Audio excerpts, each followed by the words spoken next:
Paano mo na-discover yung talent mo sa spoken poetry? Na-discover ko po yung pag-i-spoken poetry po, etong 2023 lang po. So, pwede kami mag-request ngayon. Sige po. Hirapan natin naman konti. Okay lang sa'yo, hirapan natin. Sige po. Esophagus. Ayan, sige, sige. Tama. 3, 2, 1. Esophagus.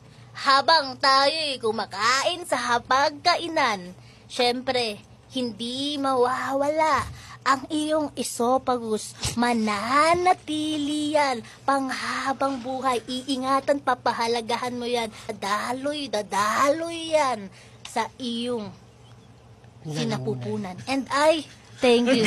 Ang ganda. Yung may-ari ng esophagus, buntis pala eh. Kaya sinapupunan niya sa stand.